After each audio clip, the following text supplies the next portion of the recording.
And now, two guys who survived the book Patriots, Aaron and Jonathan.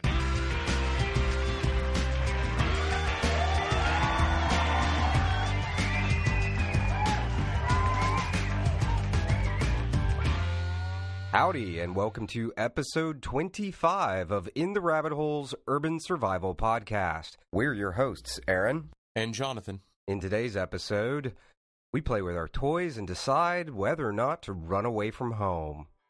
You are in the rabbit hole, safe and sound.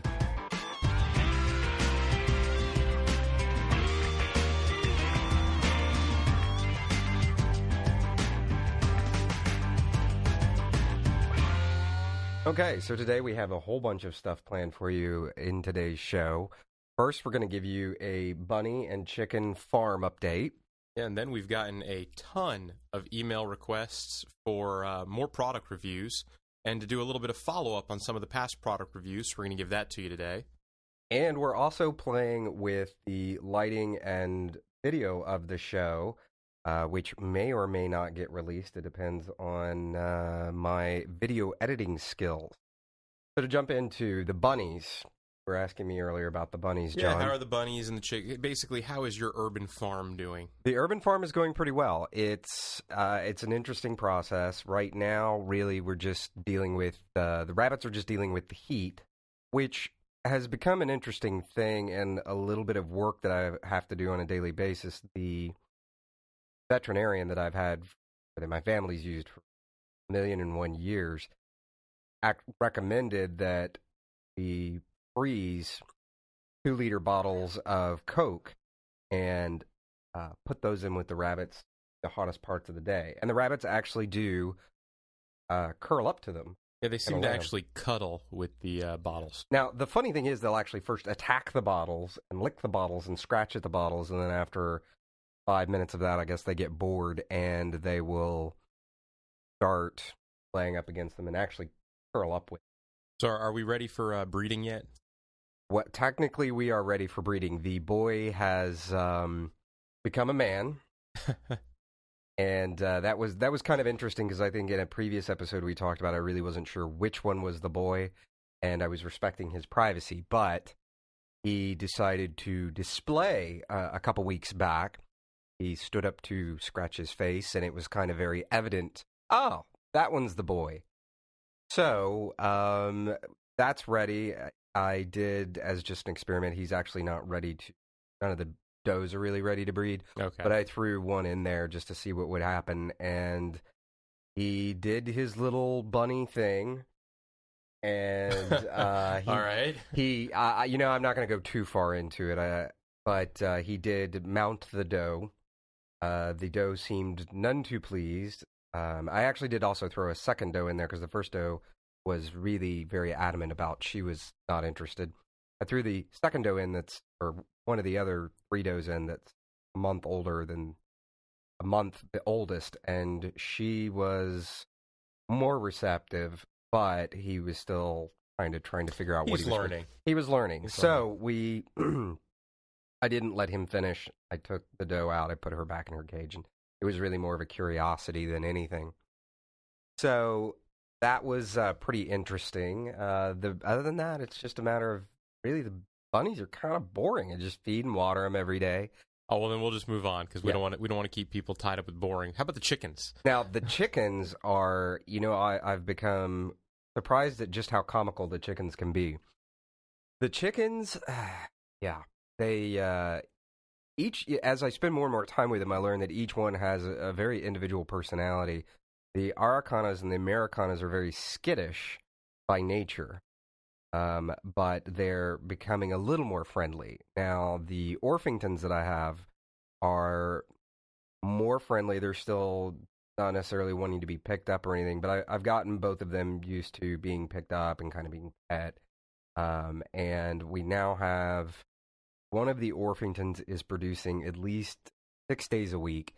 And I can't figure out which, but either one of the Americanas or the Aracanas are now laying a green egg 4 or 5 days a week. They take like a day or two of rest every week, is it? Hey, it's chicken Sabbath or something. I don't know, but they're doing that, and it was funny because we had a temporary nesting box in there, and I really didn't feel this urgency to build another chicken box. So I broke down and just bought a prefabricated metal chicken box, nesting box, not chicken box, but that actually turned out a lot better than I would have done it. And if I'd done it, everybody knows how I like to over-engineer things, so it would have taken forever. But it was perfect, and it's got little fold-down roosting things on it and everything. So I went and got a quarter bale of hay and took that hay, and I filled the nesting boxes with hay. And I put one of the Orpingtons in the box. He immediately got in, started nesting, and laid an egg. I put another one in there, and she did not. She just kind of milled about for a second and then got out. None of the Americanas or Aracanas are to the point where I can pick them up or really handle them anyway, so I couldn't. But in that sense, it is amazing how smart they are. They all stopped laying eggs in the old nesting box, and they all immediately, or the two that are laying, I have a suspicion there might be a third that's laying. It's hard to tell. They all look like they're eggs. Right. So, but every day now, all the eggs are appearing in the nesting box where they belong, and not in the temporary nesting box. Well, the most important part is I can attest to the fact that the eggs are tasty. They're good eggs. They taste good. I'm pleased with them. Yeah, and I think I ate one of the eggs. It was really good. You could definitely tell the difference of how fresh it is.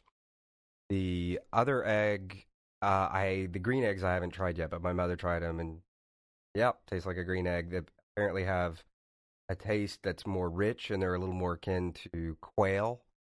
So that's kind of interesting. I keep meaning to try one. I just haven't done it yet. And I even gave Jason McConnell like eggs because he did chip in. He is part of the chicken co-op. He's part of the whole co-op, with me on the rabbits and on the chickens. And one of the chickens is his. We will actually probably be adding another 4 chickens and making it a dozen chickens. They go a little bit further. As I've recently found out, within Houston city limits, I can have 30 chickens. And there's nothing saying I can't have a rooster. I'm probably not going to do a rooster. I'm just waiting until you get a goat. Well, I've actually, we've joked about it a lot in the past, and I've considered it, but the goat would be a little more work and a lot more cleanup, I think. And I've looked at the miniature African goats that apparently produce up to a half a gallon of milk a day, which I don't drink that much milk, but I don't know, maybe we could make soap or cheese or something. Still interesting. So those are other options, not in the immediate future. But anyway, that's the farm update for now. Yep. I will do a bunny update. I keep saying it, but we've been many projects lately with trying to get the video underway and everything else that I just getting sidetracked. Real bunny update yet. Right. Well, so let's cover some of the product reviews and talk a little bit. I think we should start with a follow-up review. I agree. And we did the Juice Orange back, I don't know, 20 episodes ago or so. Yeah, it was a while back. For those that missed it, the Juice Orange is we're playing with one here in the studio. It's a personal solar charger. They're, I don't know, how big would you say? About 10 inches? 10 inches. In diagonal. So think of it like a 10-inch computer screen, maybe? By about an inch thick. Yeah. They are actually very rugged, and that's me playing with the legs. It has little legs, so you can fold it up and position it. They're waterproof, pretty rugged. I've actually had one regularly sitting in the dashboard of my car, so basically charging. But you're now commuting back and forth from Austin every week. Right, I do. I commute regularly from Austin. Monday, I go into Austin. Friday, I come back to Houston. And one of the things that I found, I can keep the Juice in my windshield, and it's charging regularly. It gets very hot inside of cars here in Texas right now. Days are averaging around 100 degrees outside. So you can just imagine how hot it is in the car, especially in the windshield. But it seems to be doing just fine, and I actually use it as a backup emergency charger for my phone, my iPad, my iPods, basically all my electronic stuff that has a USB port. I've been using it now for about 2 months as the backup charger, which means I probably actually do pick it up at least once a day to plug something into it. It's still great. It's still going strong. It still maintains a charge that it can probably charge my iPad 2 or 3 times to a full charge from nothing. That was what I got out of it when I was testing it in during my trip to Mexico. Yeah, so I mean, it's a great device. I highly recommend it. I know the price has gone up a little bit since we last reviewed it. I think we talked about that in the last review, that they were increasing the price. I still think it is completely worth it. I do not have any of the accessories, so I do not have the mirror system. I've been out of those too, so I haven't been able to order them either. Yeah. But I also had a brief email exchange with the CEO of Juice, and he was saying that they will have production again soon. They will also have some new additional products, which I got some hints at, and I can't really share. But they have some interesting stuff coming down the pipes. Yeah, and like I said, we both love ours. I, at this point, have become very attached to mine. It lives inside my everyday bag, which also acts as my briefcase / messenger bag, and the thing's great. And let's see what else we got in the bag of tricks. We have the home emergency rechargeable lights. Now, you first told me about these, and I know we had both been looking around for a really good one. And you found yours at Costco, didn't you? I found mine at Costco. I know you got yours on Amazon. Yeah. These are also great tool. They're basically little rechargeable lights. They plug into your outlets when things are good. You just plug them in. And when you have a power failure, they immediately kick on. I will tell you, they are extremely bright. You will know you're having a power failure. They have about 24, I think, LEDs in each unit, and those LEDs get very, very bright. I think it's 600 lux, which I don't know exactly what that translates into, but it's bright. It lights up my entire living room, dining room area. I also have one in my bedroom, completely lights up the bedroom. The battery lasts a pretty good amount of time. I think they say it lasts 7 to 10 hours when it's unplugged. And it fully charges. 8 hours. Yeah, there you go, 8 hours. So 7 to 10, I was pretty close. Pretty close. It takes about 8 hours for the first full charge to happen, 8 to 12. But it's not going to matter. You plug these things in, you walk away, and when you need them, they're there. I've used them even as kind of an emergency flashlight when I don't have a flashlight within, quick reach, because I've got them basically in every room in my house. No complaints about them. They've been rugged, durable. I've now had mine running for a little over a year and a half. And every time we've had any kind of issue with the power, they've come on. I've used them as flashlights multiple times. So, highly recommended. It's the home emergency rechargeable lights. And we'll put the link from Durofix, and we'll put the link in the show so you can pick them up on Amazon if you choose to. Let's see, what else we got? Why don't we move on to the emergency rations that we spoke about, and I created a bunch of confusion by calling them C rations. Okay, so we've got the Mainstay, which we just got in, and we tried it the other day. The Mainstay 2400 emergency food rations. All of this, of course, there'll be links in the show notes as always. Here, I'll let you just ate one. I just ate one. They're not bad. I will tell you, they are very sugary. They're extremely high in fat. These are all things that are probably pretty good in an emergency situation. Not great on a hot Saturday or Sunday afternoon when we're recording the show. Yeah. I would not recommend eating these as your regular meals all the time, but I could see throwing a bag of these or 2 or maybe even 3 into an emergency bag or throwing them in your car. They last a long time as long as they remain sealed. It says it has a 5-year shelf life. They claim to exceed U.S. Coast Guard standards, and they're full of vitamins and minerals. I was looking at the back. They pretty much have all the vitamins and minerals you need in a day packed into the 6 bars that make up 1 day's worth of rations. And what's interesting about it is it's good, reflective packaging. It doesn't look like it would get damaged, and it's resealable. Which is nice, although I would be concerned about something with that much fat in it, how long it would last once you've opened it. Once you open it, yeah. But I'm going to say I really was not a fan of flavor. I ate one, and I kind of felt ill afterwards. Now, I have a real sensitivity to sugar anyway. Yeah, I don't particularly feel ill, but I will tell you, it's a lot of sugar to take in, and you can. It's now a good hour after I ate one, or actually 45 minutes or so, and I can still taste that sugary, lemony residue in my mouth.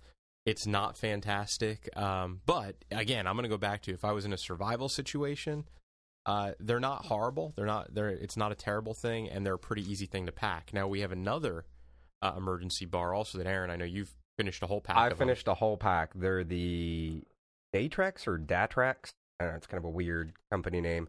Now these come in a blue packaging that's also shiny.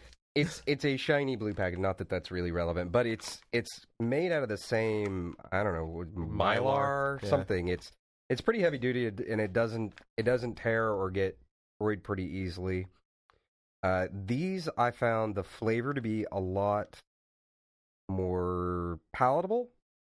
They had kind of a coconut flavor. Yeah, think coconut shortbread cookie. Yeah. Like, that's the only way I can describe it. They weren't bad. And during an Appleseed shoot, this is all I ate for 2 days, and I followed the instructions for the most part, minus their weird instructions about not drinking water. But I think that had to do with if you're on a life raft.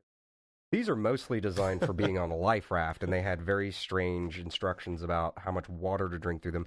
And since I didn't follow the instructions and I didn't die after drinking a lot more water than they were talking about, I'm guessing you're washing away a lot of the electrolytes and vitamins by drinking too much water. that's possible. I So don't know. I don't know. Who I'm making knows? that up. Yeah. So But as far as nutritional value, we were comparing them earlier, and they're about the same, aren't they? they're pretty close. I mean, they're within, a couple percentage points on everything. Yeah, nothing of real consequence. Let's see, what else do they have here? Like I said, I found them to be more palatable. Now, rather than having a resealable bag, they actually, each bar is individually wrapped, which I thought was interesting. I guess then it doesn't matter if you open the whole bag, because then you're opening one at a time. Yeah, it makes a lot more sense considering how high in fat all these things are. So, I mean, again, I don't know. I'm assuming based on what I know about other foods, these aren't really food per se. They're food. They're just not food you want to eat every day. Yeah, we don't recommend living on these things, by the No, way. So these but, are emergency rations to throw in your bob or your car kit or whatever you might do. These are, like they call themselves, emergency rations. Now, one last thing I'd like to say, that there was a difference between the two as far as texture. Some people are kind of funny about texture. The mainstay were a lot more dense and not as crumbly. The Datrex, or whatever these are called, were very crumbly. You kind of had to be very careful opening them. It was very easy to turn them into a powdery mess. Yeah, Plastic. yeah, and the mainstays were kind of like Aaron described it as dense. I would almost go like towards a cakey cookie, or a It was like eating a brick, really. It sort of was. It was like eating a brick of clay, but with You a eat slight a lot of clay? dense, powdery flavor. No, I try not to eat a Just lot paste. of clay. Just paste. Right. Okay, so now we are moving on to the new in Nocaro. Hold on, before we get to the end, Nocaro, because Okay. that's got some special stuff Yes, around it does. Let's keep that at the end. I know that's kind of a return to another review, but we're going to do that at the end. Now we're going to do a couple of new review products.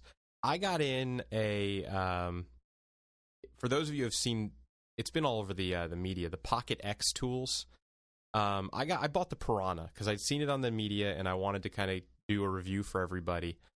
It is a neat little tool. If you require a wrench on a regular basis or you're an avid bike rider, the Pocket X tools are fantastic. But if you are not an avid bike rider and you don't regularly need a wrench, but you do want a pocket tool, I've got to say I was not a fan of the Piranha. For me, it didn't make sense. So I almost never need a wrench. I need a screwdriver on occasion, and it does have a Phillips head and a flathead, but they're very awkward to use. I'm going to stick with my Leatherman Wave. I find that the Wave is a far better all-purpose multi-tool. Now, it is a lot heavier than the Piranha. The Piranha is a nice small little tool. So like I said, if you need a wrench, you're an avid bike rider, you need to do spoke repair or general bike repair with gears, and you're on the road, Piranha's fantastic. Otherwise, I would stay away from it. On the other hand, at the same time, they were doing a little deal when I ordered the Piranha. So I also got their Brewster. And, it sounds kind of silly. It's their little beer tool. It's even got a beer bottle engraved in it. And I'm holding it in my hand right now. It's very small, fits on a keychain. It has one of the most useful little aspects to it that I've ever seen beyond the bottle opener. It actually has a box ripper on it, and I believe they claim it's TSA compliant, but I may be wrong about the Brewster. I know the Piranha is TSA compliant, and by the way, I did test that. I took it all the way to Prague with me and back. I made it there and back without getting patted down or strip searched by TSA because of it. So the Piranha is TSA compliant. It meets all the standards. So again, if you need a wrench, fantastic tool. If you don't and you want a little pocket tool for opening bottles and ripping boxes opened, I do recommend the Pocket Tool X Bruiser. It's actually the Bruiser, not the Brewster. So it's BREWZER, and we'll post a link to both of these. It's a neat little tool, fits on a keychain. I like it. I use it all the time. So that's my review of the Pocket Tool X. And what else? I have a new pocket knife. Now, I was actually looking for a pocket knife that was less tactical. I had a, what was it? I had a Ken Onion Blur. Right, the Kershaw. The Kershaw Ken Onion Blur with the Tonto point. I love that knife. Absolutely love it. But it's very tactical. It's not necessarily practical. It's very aggressive looking. Kind of freaks people out when I pull it out of my pocket. So I decided it was time for maybe a new knife that was more friendly day to day, that people wouldn't be so weirded out about it. So I went with the Benchmade Triage 915, and it fit what I was looking for, in that I was looking for blade itself that was more useful than the Tonto blade that I had on the Blur. This was a modified sheep's foot, which honestly is almost more like a Santuco. Would you say that's more like a Santuco blade? It looks like a chef Santuco blade, sort of. It's not as flat a belly. It's kind of it's like a modified sheep's foot drop point, all in one. But it's perfect, and the reason I like it is what it's really designed for. Originally, this blade design was sailors and such that were cutting rope, slicing through rope, and didn't really want to point, because as they're on unsure footing, they run the chance of stabbing themselves. So this one, you can slip it under a seatbelt, slice away a seatbelt, and you're on yourself or somebody else, and you're not going to stab yourself or the other person. This is really designed for rescue workers, hence the name Triage. Right, and I will just add one thing. You were talking about it as an everyday carry knife, and I think for you, it's a great everyday carry because of where you go on a daily basis. Right. So for me, on the other hand, I have a weekend knife that's large. It's a 0 tolerance, about the same size as yours. And the one thing about it is it's still a large knife. So it's not a small knife. It's still, when it comes out of your pocket, it's a large tool. For me, on every day, I prefer something a little bit smaller. More of a gentleman's knife. That was one of the complaints I was going to get into. Sorry about that. Oh, no, that's Didn't mean okay. to jump no, in. no, that's all right. That was one of my complaints. Well, actually, I had two complaints about the blade. My first complaint about the blade, and this is completely asinine. I knew it before I bought the knife, and I just decided I was going to go ahead and bite the bullet because everything else about the knife was perfect. It had quite possibly the worst edge on it I have ever gotten. I mean, I've bought some $20 knives that had much. My Swiss Army knife, when I bought it, had a better edge on it than this thing. I think my hatchet had actually, no, I have a hatchet that we'll put in a later review I just got that had a terrible edge, but the first hatchet I ever got had a better edge on it than this, and probably a shallower edge on it than this. Wow. It was, I could run my thumb over it with some pressure, and it didn't slice my thumb. It had a very broad angle on it. It was not sharp at all. I was, for what Benchmade is known for, and for how much this knife costs, I was really kind of shocked and really kind of irritated.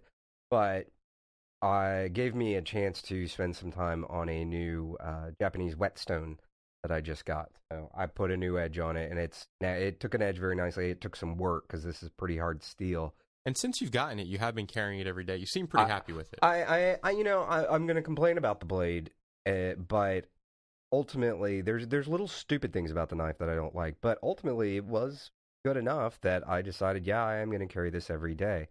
The other thing I don't like about the blade and the knife in general is it's excessive in size. I want to say it's 3.5 inches. It's too big.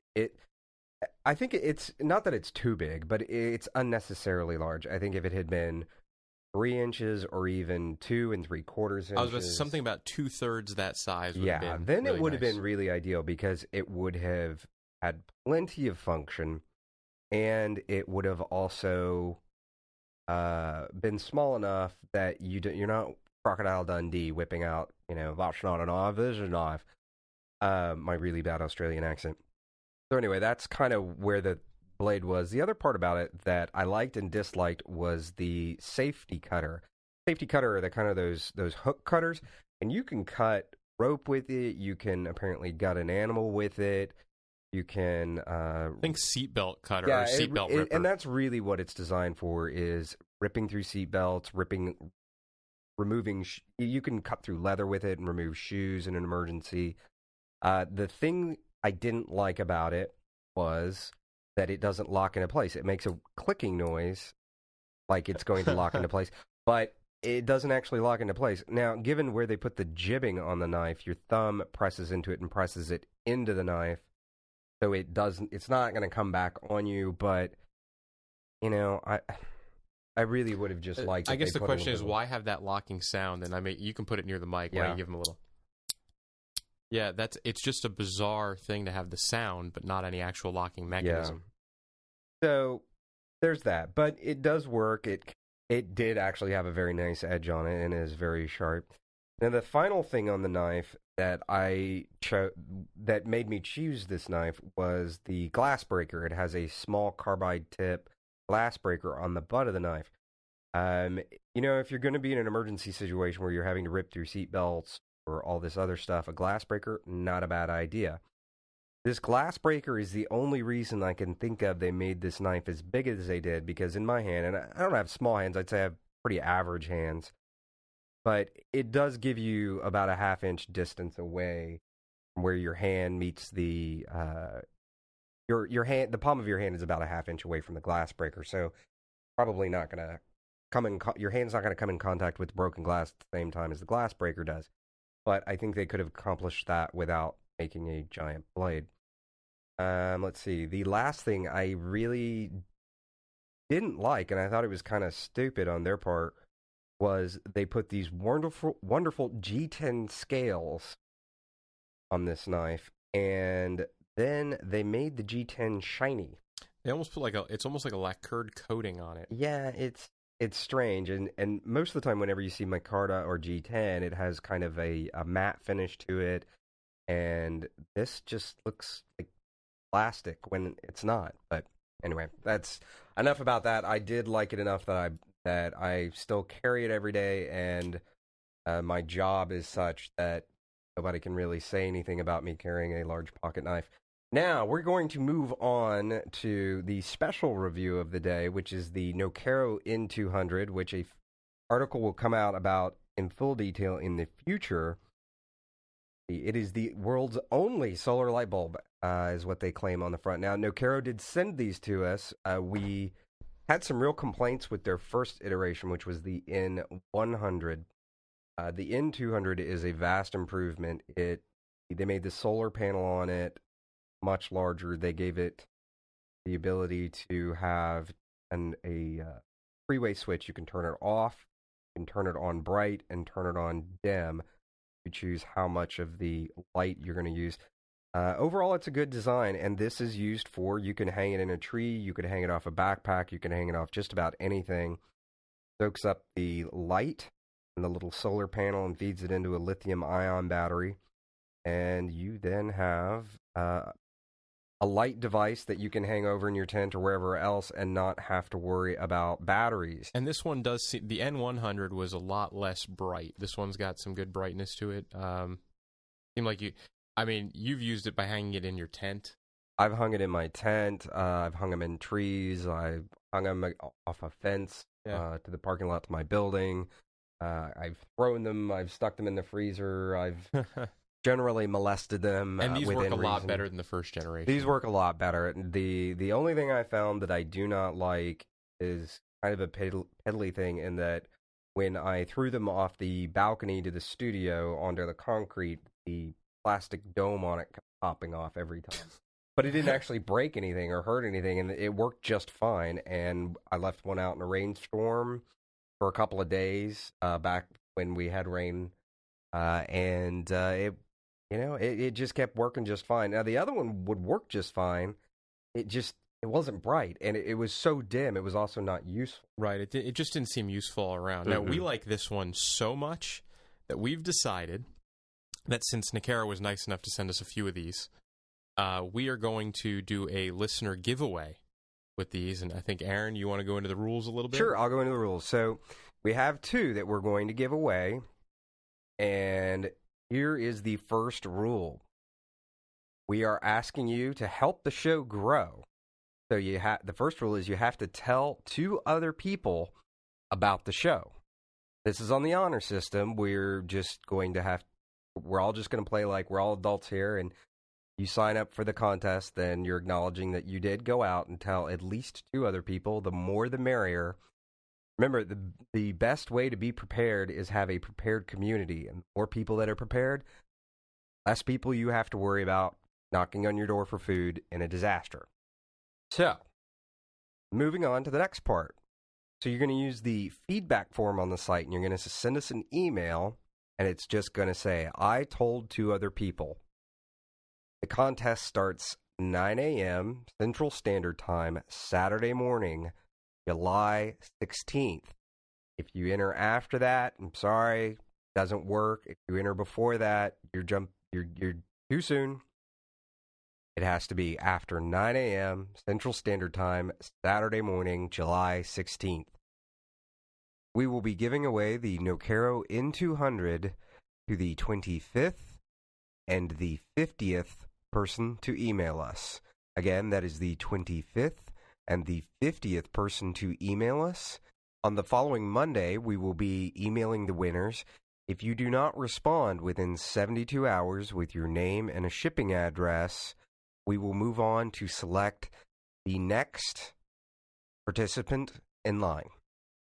Okay, so we're going to move on to And now we're going to do today. a full show. Yes, and now we're going to do a show on going to grandmother's house. Yeah, going to grandmother's house or running away from home or staying home. You know, we get a lot of people asking us, so I've built out my bob and I'm ready to go run into the woods. Well, so I think the first thing you need to ask yourself is, and, you know, we're going to do the show in a series of questions. So the first thing I want you to ask yourself is, where do I plan to go with my bob? And on top of that, when am I going to go? So what's going to cause me to leave my home? And those 2 questions are going to lead you to a last question, which is, what is the actual purpose of this bag?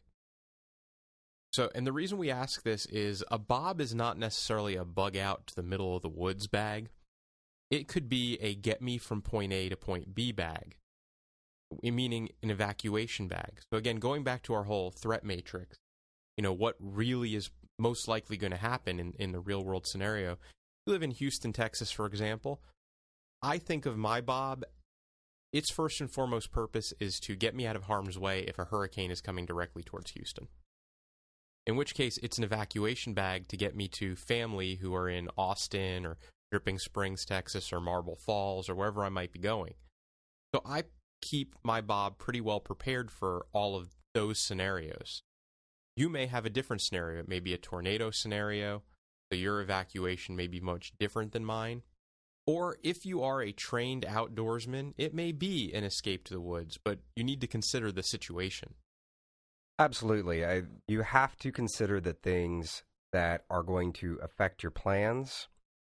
Those things can be, are you bugging out by yourself? Are you bugging out with family? Are you bugging out with small children? If you're planning on camping out in the state park, well, guess what? Hundreds, if not thousands of other people have also had that exact same idea. We were joking around with a friend recently, and he was, yeah, I have all this camping equipment. I've never actually been camping. I'm a survivalist, so I got to have it, but I've never used it. And so that's, those are other important things. And it's, whenever I talk to anybody about building a bob or building a survival kit, one of the first things I always say is you have to be intimately knowledgeable of every piece of equipment you use. And I'm going to put this as bluntly as possible. If all of your outdoor survival skills come from watching the Discovery Channel, then bugging out to the great outdoors is probably not your best bet. No. Have other plans. Have an idea, have a list of hotels in cities nearby, wherever. Have ideas, last resort, have friends and family out of town that you can go to and stay with for a night or two while trouble blows over. Have some idea of where you're going. Have those telephone numbers. Have them in your bug bag, in your personal information packet. Have all that stuff together. Have an idea, and not just one. Have several ideas of, well, if something happens that blocks off this way out of town, well, then I'll go in this direction. So try to have at least 2 or 3 different directions you can go in. And then you got to ask yourself, do I want to actually bug out? Yes, and I think that is the most important question of all of this. Because really, if you really think about it, bugging out is your situation of last resort. Because as soon as you bug out, you're leaving behind all of the resources that you've left in your home. Now, we've talked about having multiple resource locations and things like that. But in reality, your home is going to be your best supplied location, your most defensible location. Aaron brought this up earlier today when we were talking about how we're going to lay out this show. But defensibility is huge. You know your home. You know it better than probably anywhere else you are or you could possibly go. So defensibility is a big deal. So as you think through those things, do you really want to leave your home and go somewhere where you have fewer resources, less defensibility? There's always that issue of, as soon as you leave your home, you have the travel issue that comes into play. So I have to get from point A to point B. You're putting yourself in harm's way. So we're not telling you that we have the answer to all of this, but we're trying to give you the right questions to ask yourself in order to best approach this situation. Yeah, and to go into resources a little bit, I mean, think about it for a second. Everything you have, most likely, unless you've got a well-stocked, fully figured out bug out location, which I don't know many people that actually do. You got one recently just out of...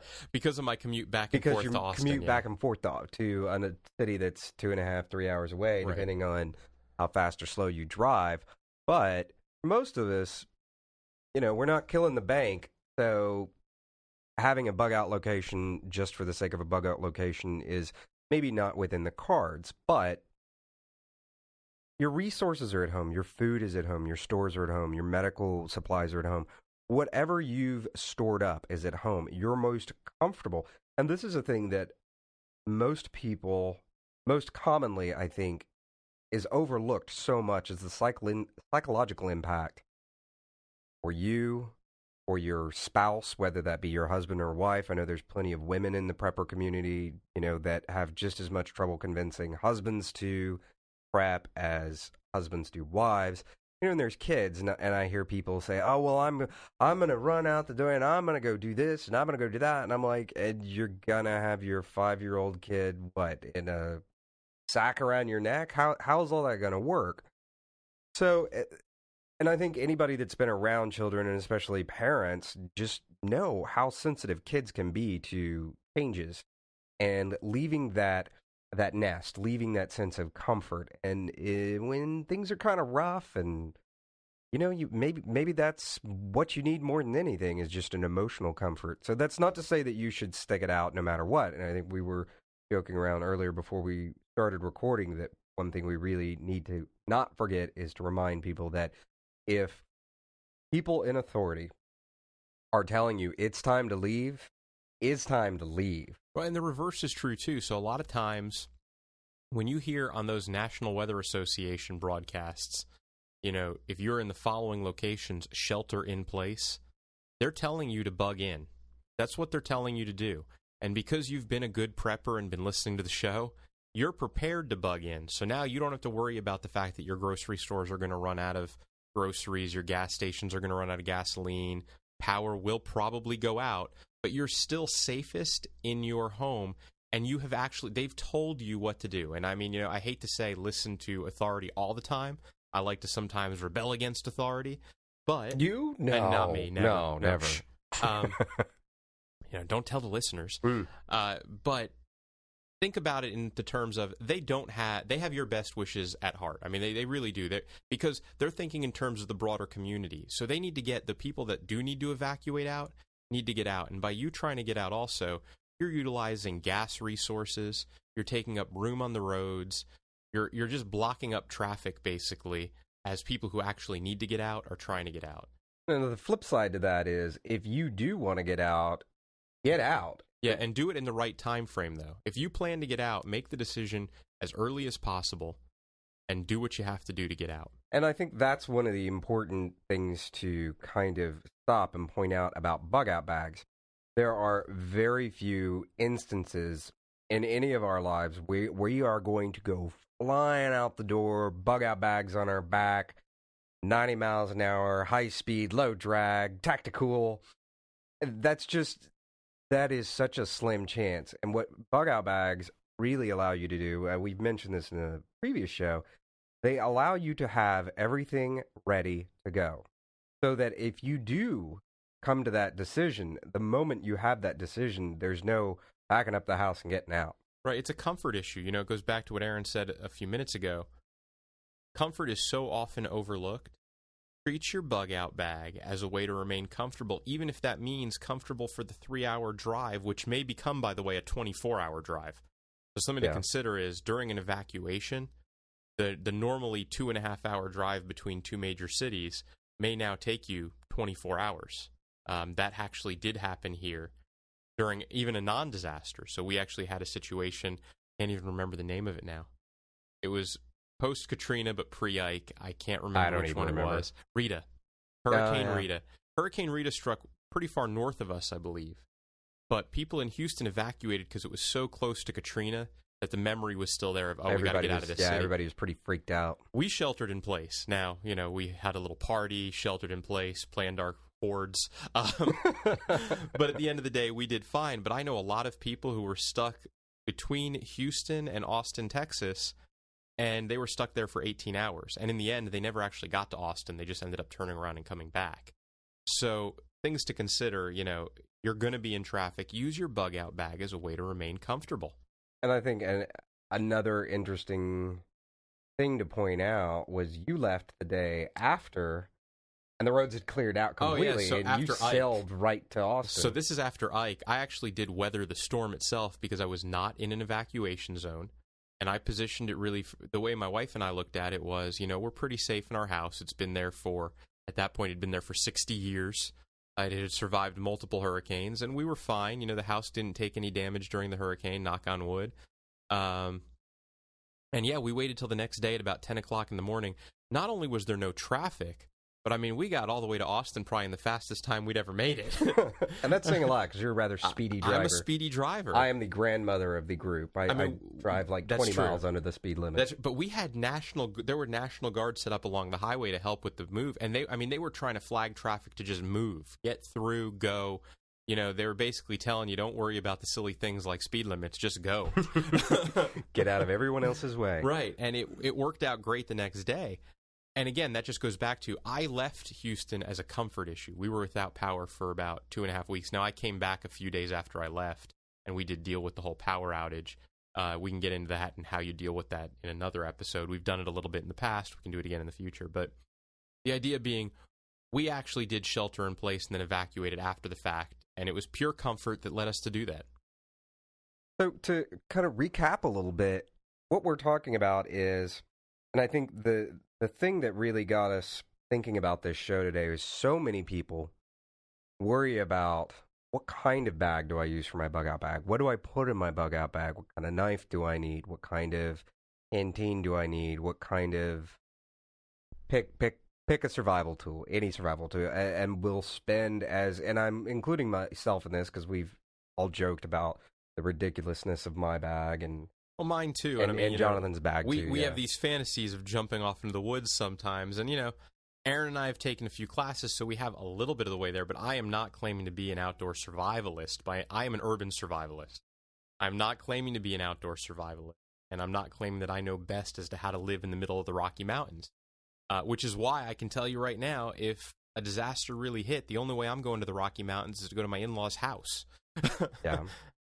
So that's kind of where we came at it from today. It's like, before people build a bag, or if they've already built a bag, they really need to stop and ask themselves, where am I going?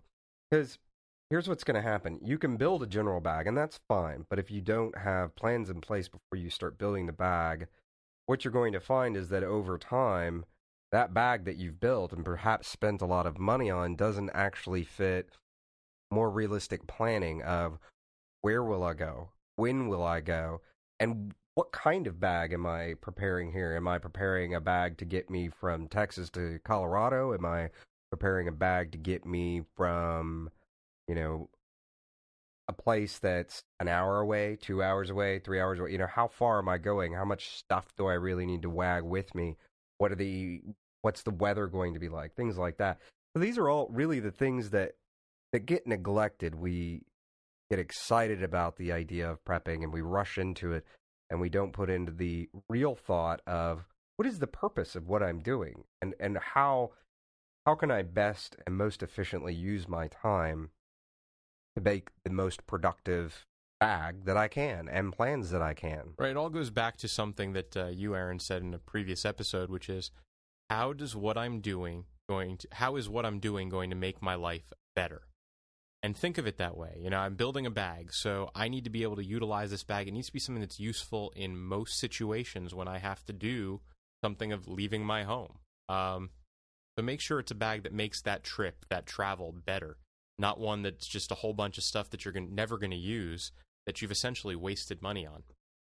And that's something else. We've talked often about doing things in your life to prep that also make your life better today. And I don't think we've ever really touched on how a bug-out bag or an EDC bag or a car bag or any of these other things, those bags can do all kinds of things for you if you actually keep them with you, or if you do what I do, which is to have a bunch of different separate bags so that you're never necessarily wagging a full bag around, but you always have the supplies within reach to pull everything together, which we talked about in our our full bug-out bag episode. If there's, you find that little things will come up here and there. Oh, well, I ran out of chapstick, and so you reach into your car bag and got chapstick. Whatever. You'll find little uses. A little nick. Oh, well, you can go into your bug-out bag and pull out a Band-Aid, or your car bag, or whatever. They just kind of little things throughout the day. So they do small ways help you day to day. Yeah, and I mean, like I said, Aaron said earlier, and I've mentioned it too, I'm now doing a commute back and forth between two major cities that takes me about 2.5 hours each way.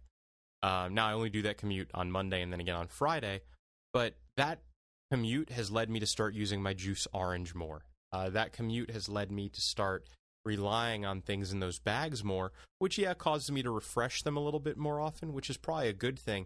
It's also giving me a really good idea of how I utilize those bags in a much different way than I had before. So if you have a bug-out location in mind, go make the trip. Do it with the whole family. Make the trip, do it with the family, understand what your basic needs are just in a regular trip, and then assume you're going to be in the car for 10 more hours. How much more do you need in order to make that trip passable and easy for you and your family? It might be the 2 or 3-year-old in the car with you. It could be the 10-year-old in the car with you, which may be even more annoying. It might be your 16-year-old in the car with you, which may actually be the most annoying. So things to consider are, what does the drive look like normally, and then how might it look if there's 10,000 other people trying to get from point A to point B with you, or 1 million people, or whatever it might be. So we hope today has raised some questions for you and maybe make you think a little bit harder about what your plans are realistically about bugging out, bugging in, sheltering in place, and everything in between. And with that, we wrap up episode 25. Thank you for joining us today. If you liked the podcast, make sure to leave us a review in iTunes. It helps others find us. If you didn't, we'll use the feedback form on the site and let us know what you didn't like. Be sure to connect with us through Facebook, Twitter, and YouTube, and now on the Urban Survival Forum through the links on the top right-hand side of the site at www.intherabbithole.com. Also, don't forget to sign up for the newsletter. By connecting with us, you'll receive updates about the site and notifications of new articles and podcast episodes. That's right, we're not just a podcast. Every week, articles are posted to the site in therabbithole.com that cover all manner of topics relating to surviving in an urban environment, whether in good times or in extreme circumstances.